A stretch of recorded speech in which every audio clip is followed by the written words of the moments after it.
about to head out to the bush which we've done for over 30 years. And the first step in Anchorage, of course, is to get all of our supplies because everything has to be flown out.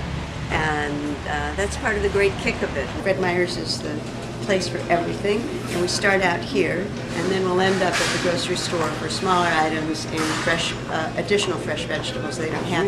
We're going to be in the wilderness, but we will be well supplied. Well supplied, and with 22 people coming for dinner on a Friday night, wow. We need crackers. So, oh my God! These people are coming from. I mean, we're in the middle of nowhere, right? So they're coming from all over the lake. You'll see them on Friday night. Wheat thins. Look, 2 for $6. What a deal! We're going to get 2 of those. That's for sure. And of course, Joan makes sure to get plenty of meat and thick steaks for the meat eaters.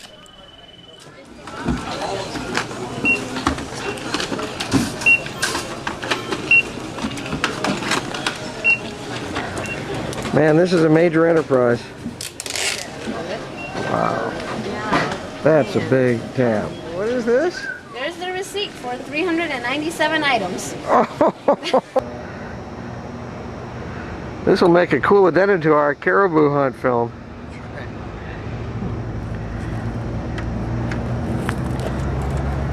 After the airplane's been checked out, we do touch and goes with this little Super Cub that can take off at 30 miles an hour and land in less than a football field. And after we've had enough time playing with that, we head back to Merrill Field and prepare to take the big bush plane back to the Wilderness Lodge in Lake Clark. We travel through Lake Clark Pass, looking at the tiny river below us that carved the path between 11 different glaciers on all sides until we finally reach the turquoise blue Lake Clark, our wilderness home, and then go across the lake back to our incredible lodge in the middle of nowhere, our home on Lake Clark. It is 11 o'clock at night, and it's fairly bright out as we prepare to unload our supplies and get ready for our first night.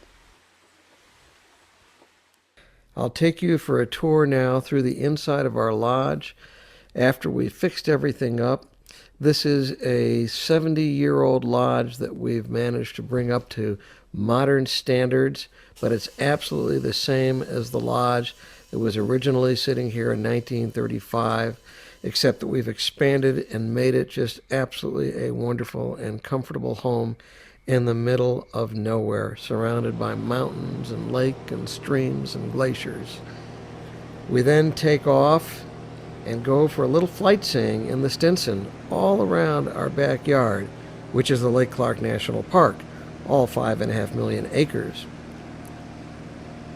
We fly over the mountains and across the glaciers and through the incredible turquoise blue lakes until we finally find a barren spot that used to be home to many, many thousands of caribou that have since then changed their migration route and now left this place completely desolate with nothing around. This little Stinson, even better than a Super Cub, can land in the most remote areas. And we take it right into Lake Clark Pass, which is just an incredible gravel bed and sand bed between mountains along which the little Lake Clark River flows, and land in places you could never land with any other plane. We come to a stop in about 25 to 30 yards, right in the middle of bear country, right in the middle of a place where there are waterfalls, teeming birds, and nobody hardly ever has been. There. That is a big bear. So that's about probably 8 inches, so it's probably like a 9-foot bear. And this looks pretty recent, doesn't it? Yeah, these are very recent. Look, see how the claw marks are really sharp still? They have, the edges haven't rounded off. It's yeah, like yeah. Today. Like today? Yeah. That's fairly recent. It's fairly recent. We find fireweed even down here in the earliest part of the season and just enjoy the fact that we are flying around in our little plane that can take us anywhere in the wilderness without limitation and land on a dime. And finally head back to our beautiful home, this Wilderness Lodge on Lake Clark, where Bud soon joins us with Deborah, and we decide to go for a hike in the wilderness. Private trail. and it's a beautiful day. Sometimes we're through here, it's all mosquito-y, but there's a lot of wind out, so the mosquitoes seem to be sleeping a little bit. Hi!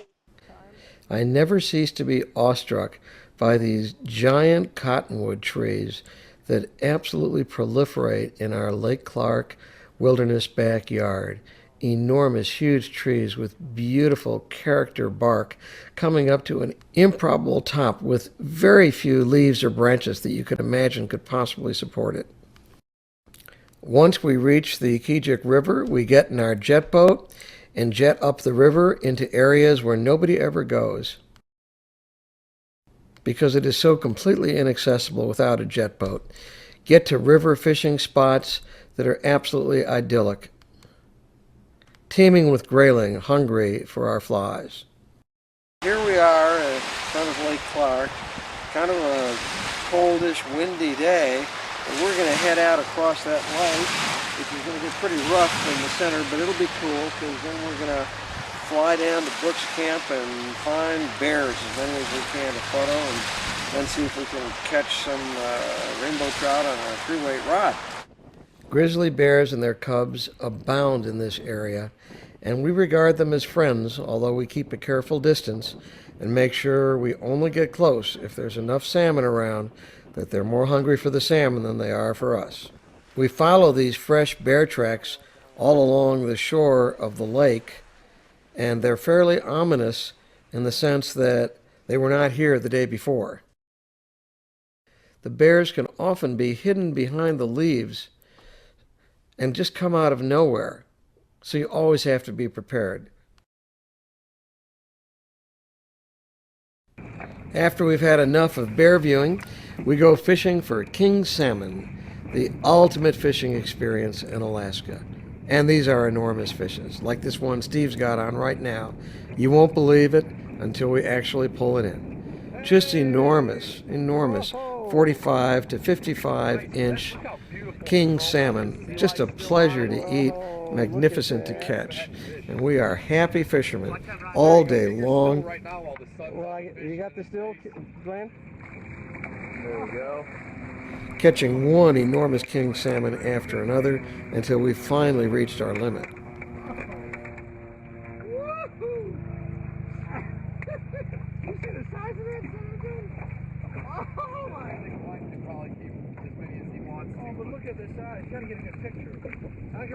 This one is so heavy that we had a hard time even pulling it into the boat with the net, and it was a struggle for me even to hold it up.